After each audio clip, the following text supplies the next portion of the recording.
Richard is the most notorious of the English kings. He murdered his way, at least according to Shakespeare, into power, killing a lot of his family members in the process in order to do it. We see somebody, who is actually power hungry. They'll do anything to get the power. He gets the power, he becomes king, and then things start to fall apart. So it's a human tale that I think strikes a chord in a lot of people.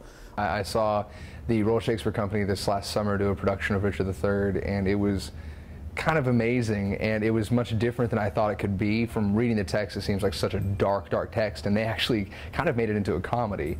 The process of the play so far has been kind of great. It's almost seems straightforward, that the concept of the fact that we're in an airport has been almost kind of not there until very recently, when we started doing tech stuff, when the set's completely there and the lighting's completely there, and there's the dinging of the airport messages and things like that that are really, really bringing that element into it really well. It's been quite a bit of fun, a lot of work, but it's been a lot of fun.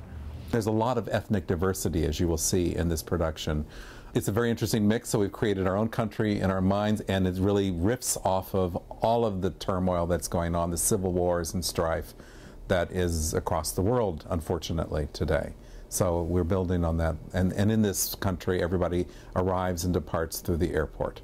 Richard is the head of security, and he's got, you'll see there's a live camera feed to watch the comings and goings of people as they come. We also have filmed some sequences, actually, 3 of the sequences from Henry VI Part 3, some of the last scenes in that play, which sort of show the background that you need to know going into Richard.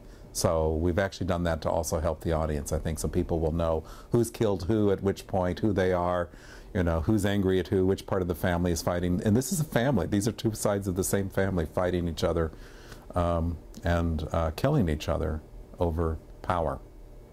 I think a contemporary setting, if one really works and figures it out and looks at every angle of it, can really help the audience bridge the 400-year gap with the language.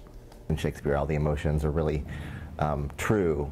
So people think it's a mystery in a foreign language, and it kind of is until you dig in. We have an amazing, really famous actor working the show, Eugene Lee, and so to watch from someone who's mastered and worked, on Broadway and in film and worked with a lot of huge stars, to see his dedication and his craft was really the amazing part for me about the process. We really analyzed our roles in the language, and we tried to find the voice of our characters. Chuck once said that each character has a heartbeat, and it's our job to find that tempo through the language. And each character, if you pay close enough attention, has a different heartbeat.